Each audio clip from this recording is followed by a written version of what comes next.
Bonjour tout le monde. Aujourd'hui, j'ai envie de vous parler de l'œil de la vie. C'est tellement important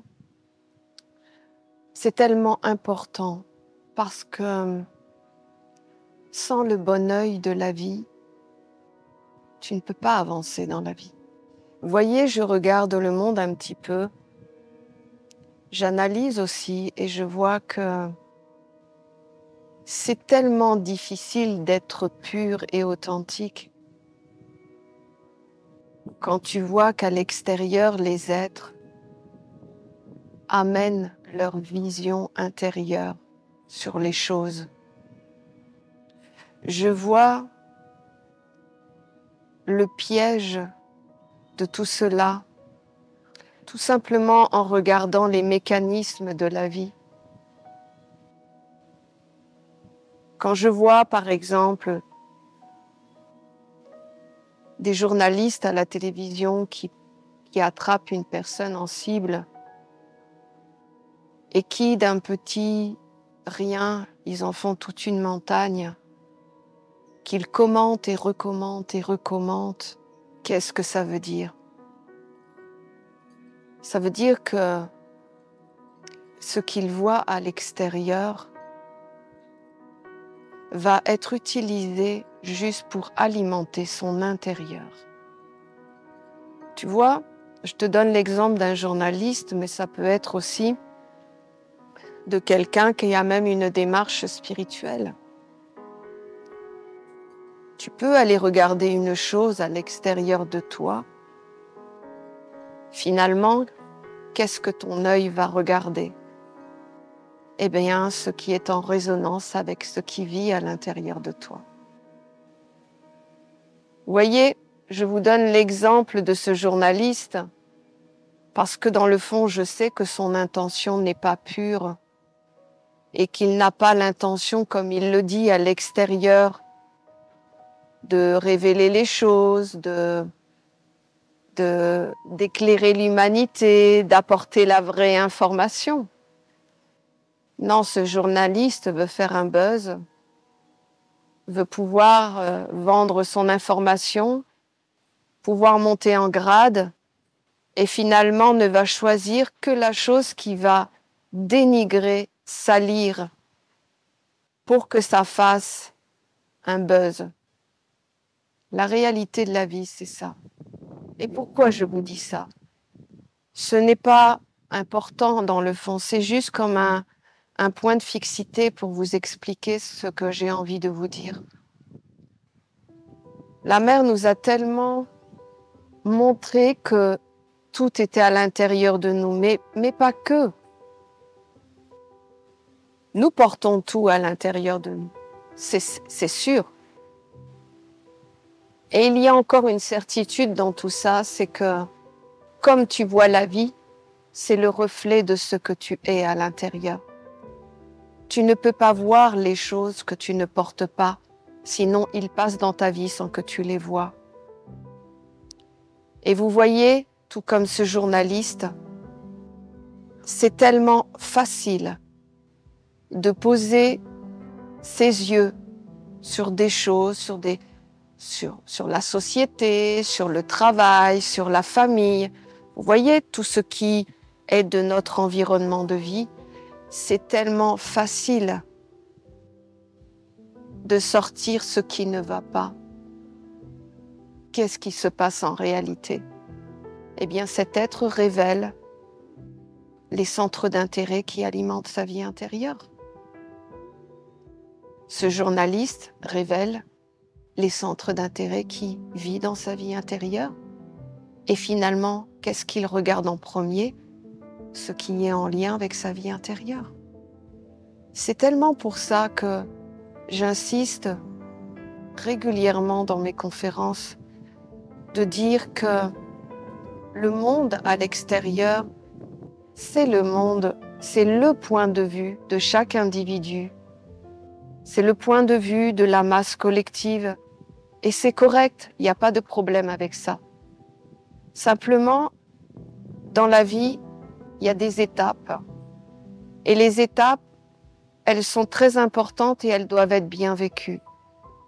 Il y a une étape qui fait toute la différence dans la vie. Qu'est-ce que tu veux de ta vie? Tu veux être en lien avec ce qui est sale à l'extérieur, ce qui te rétrécit, ce qui te donne un goût amer dans la bouche?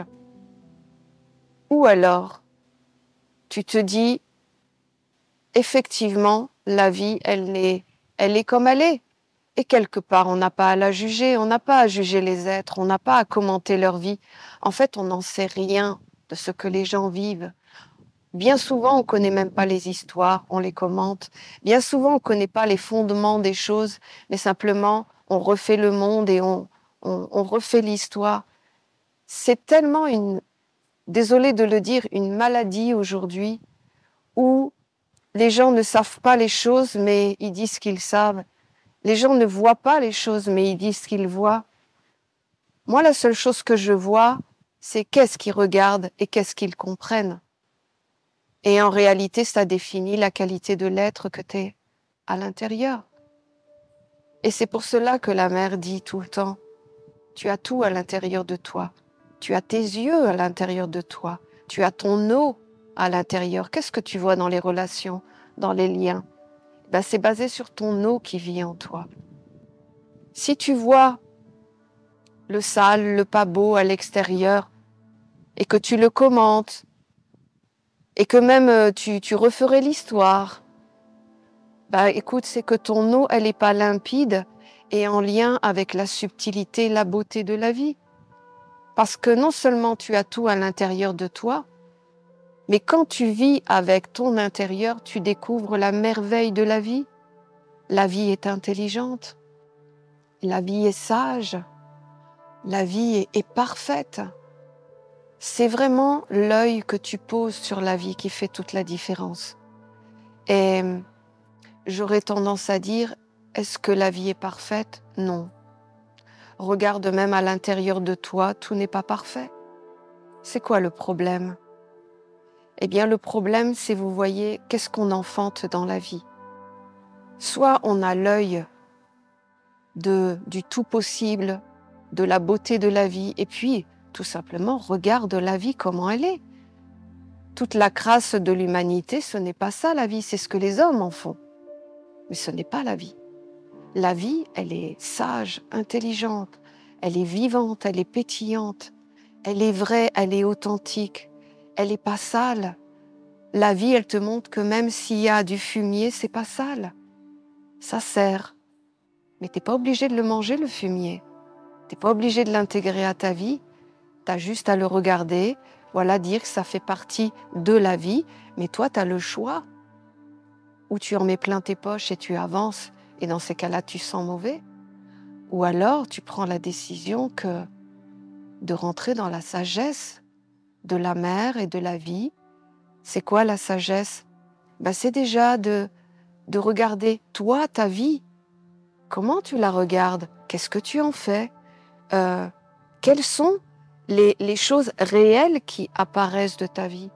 Vous savez, j'ai tellement rencontré d'êtres dans ma vie, surtout dans le domaine de la spiritualité, où les gens devant toi, ils vont te dire « je sens l'amour, je sens la beauté, je vis avec la sagesse, avec la beauté, tout le monde est beau, tout le monde est merveilleux ».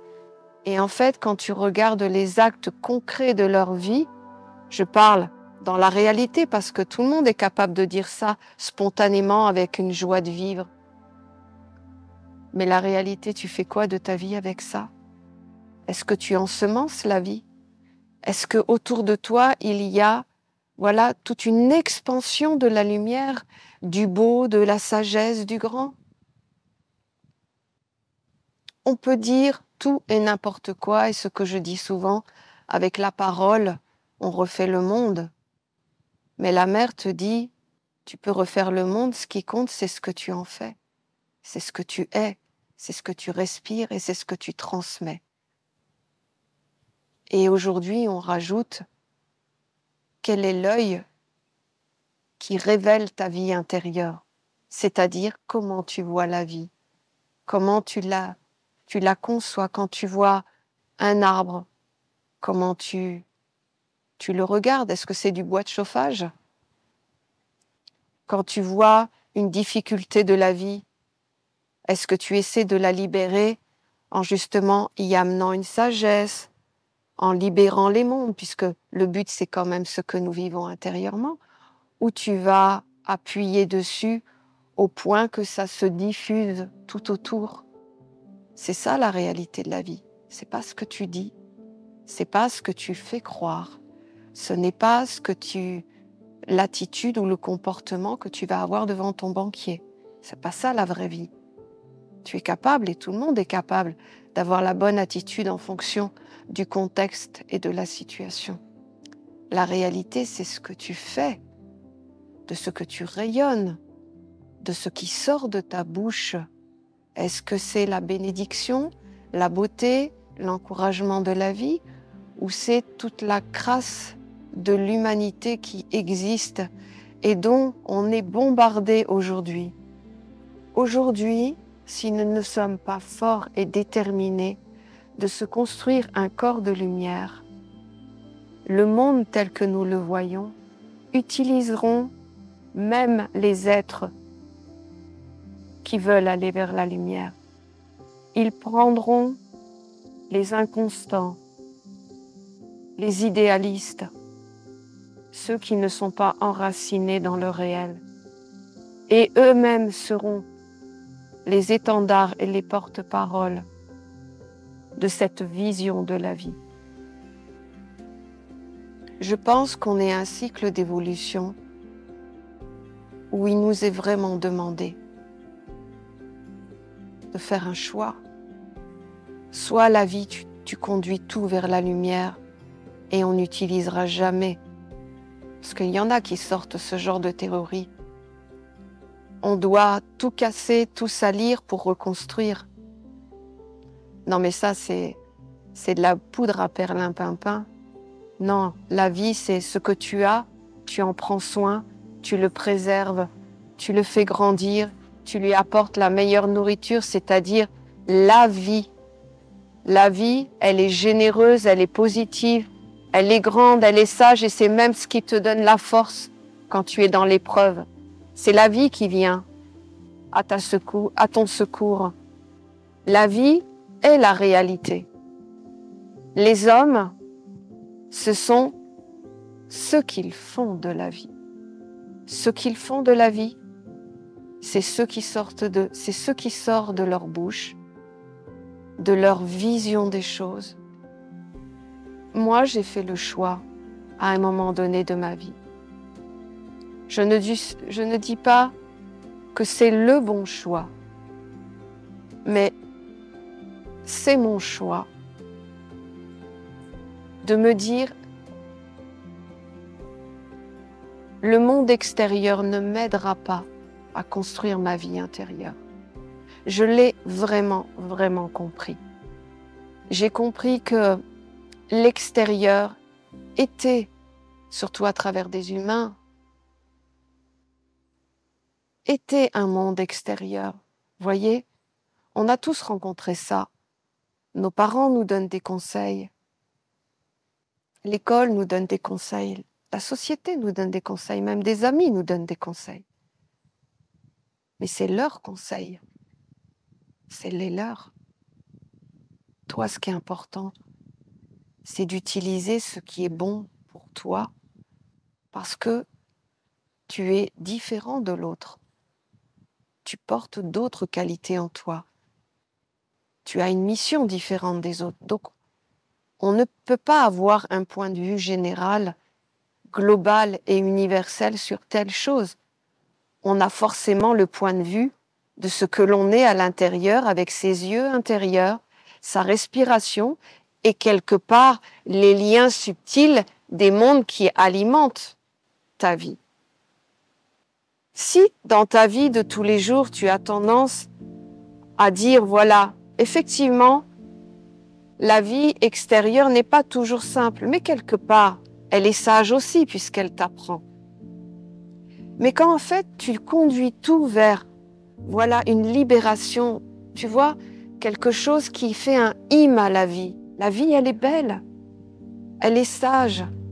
Si de ta vie, tu conduis tout vers ces mondes-là, eh bien, c'est la réalité de ta vie et de tes alliances. Tu as les yeux d'un monde supérieur, c'est-à-dire tu as les yeux de la lumière. Tu regardes la vie avec les liens que tu as et qui finalement, naturellement, te fait regarder la vie avec un côté positif et finalement libère tous les mondes. Ou alors, à l'intérieur de toi, des mondes vivent encore et finalement il y a des liens subtils et en fin de compte, tu regardes la vie avec tes entrailles. Et c'est ce qui fait que tu vas voir la vie sale, moche, complotiste, et ainsi de suite, et ainsi de suite. Je ne dis pas que c'est faux. Il y a toujours une part de vrai, à condition qu'on fasse l'effort de connaître les histoires pour de vrai, d'avoir un minimum d'intelligence pour comprendre les lois de la vie. Mais aujourd'hui, l'impulsion massive de l'humanité pousse les êtres à se détruire les uns vis-à-vis des autres. Et la méthode la plus parfaite aujourd'hui, c'est de salir. Facile, c'est de salir. Comme je vous dis, on prend quelqu'un que ce soit un grand chef d'entreprise, quelqu'un qui est sur les médias et tout ça, on va toujours prendre la petite scène dans un grand contexte, bien sûr. Et on va pointer dessus. Pourquoi faire? Pas pour dire que c'est une personne géniale et qu'elle fait des choses géniales. Non. Pour dire, cette personne, regardez, elle a maigri, elle est malade, elle est anorexique, elle a des problèmes dans sa vie. Non, c'est toujours le sale, le pas beau. Comme si on voulait confiner dans l'humanité à toujours regarder ce qui ne fait pas grandir, mais nous laisser comme dans quelque chose où ça macère, où ça sent pas bon. En fait, nous laisser en prison.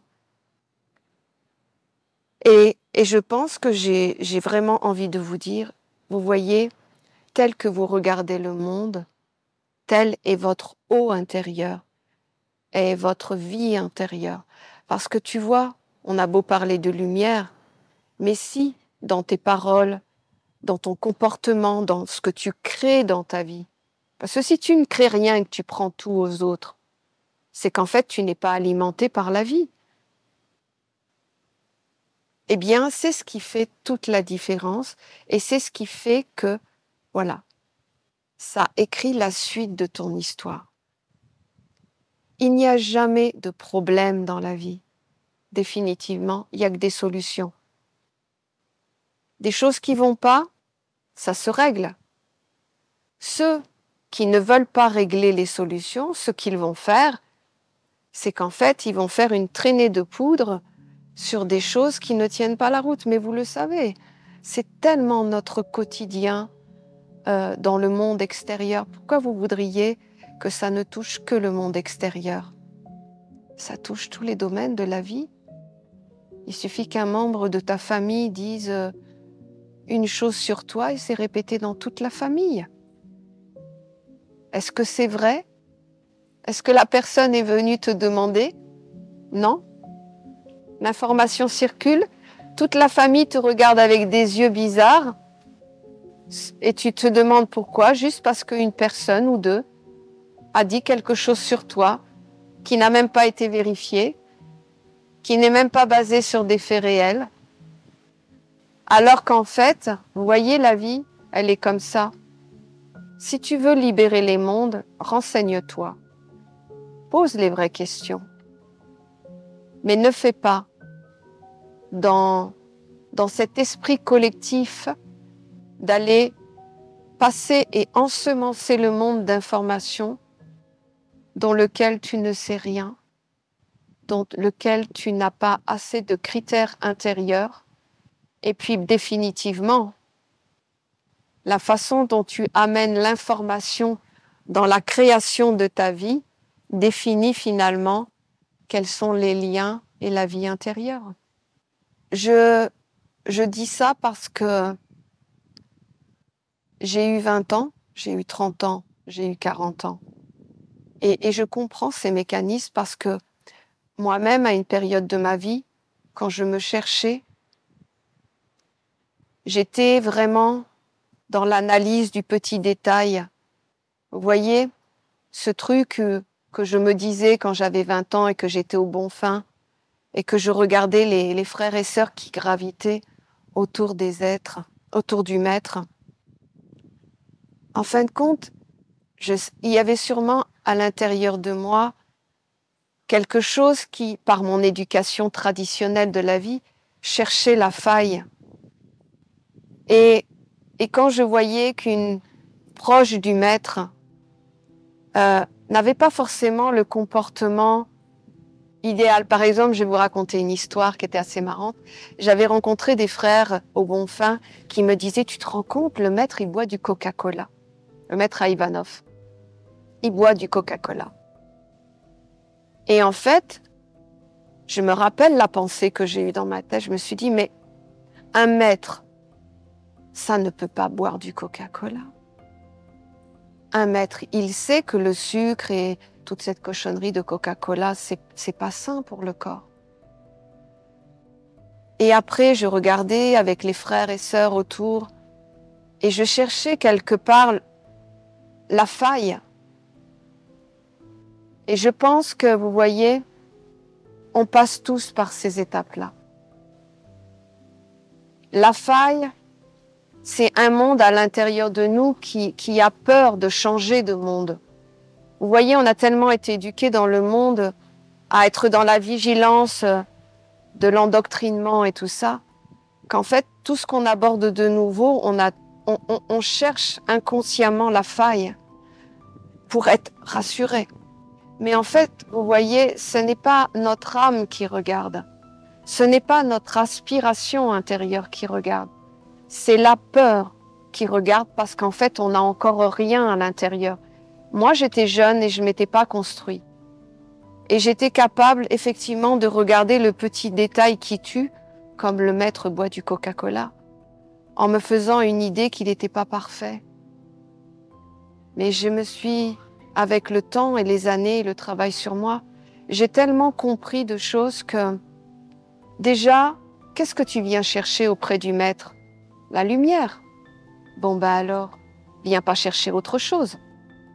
Déjà, viens chercher la lumière, construis-toi de lumière, regarde tout ce qui est lumière, et le reste, c'est pour ta vie ordinaire.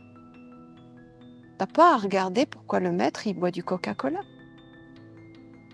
Ce qu'il dit est déjà assez beau et grand pour que tu aies assez de nourriture pour vivre avec. Et en fait, quand tu regardes après, on a tous une partie humaine qui a envie de se détendre et boire du Coca-Cola, aller au cinéma, aller se baigner à la mer, manger à un restaurant. Et ça ne fait pas du maître quelqu'un de pas bien. Au contraire, ça fait de lui quelqu'un d'encore plus beau parce qu'il s'est élevé de la condition de l'homme pour devenir un sage et apporter des paroles de lumière vécues. Quelle est cette vision de la vie étriquée où on va pointer le petit détail sur l'être humain, en faire des conclusions alors qu'en fait on ne regarde pas l'essentiel, c'est-à-dire qu'est-ce qui se dégage, quelle est la sagesse qui sort de cette personne, quelle est la lumière qui sort de ses yeux, quels sont les actes concrets qui fait sa vie, où toutes les œuvres qui sont mises en place sont toujours pour aller vers la lumière. Vous voyez, c'est un choix de comment tu regardes la vie. Comment tu regardes la vie. Définis définitivement ce qui vit à l'intérieur de toi, ce qui vit dans la subtilité de la vie. Soit ta vie, voilà, c'est simple, je vais finir là-dessus. Soit ta vie, quand tu vas vers un maître, comme je te parlais de mon expérience avec le maître à Ivanov, soit tu vas vers le maître en allant chercher ce qu'il peut te donner, la lumière. Il n'est pas là pour t'offrir autre chose que la lumière. Si tu vas vers lui avec l'œil qui va chercher la lumière, bien tu trouveras la lumière. Parce qu'en fait, tu auras orienté tout ton corps vers ça. Soit tu vas vers le maître pour prendre sa lumière et continuer à alimenter ton monde de questionnement intérieur. Eh bien, tu y trouveras ce que ce questionnement intérieur a envie de manger. Et la lumière augmentera ton questionnement intérieur. C'est-à-dire, tu iras regarder le maître en regardant tous les détails de sa vie pour dire que finalement, il n'est pas parfait. Et il n'y a que ça que tu retiendras. Tu diras la lumière est belle, mais comme une abstraction, puisqu'en fait, tu ne vas pas profondément la chercher. Tu vas appuyer sur le fait que le maître buvait du Coca-Cola, que voilà, il faisait des tas de choses à côté. Pourquoi ? C'était juste un homme.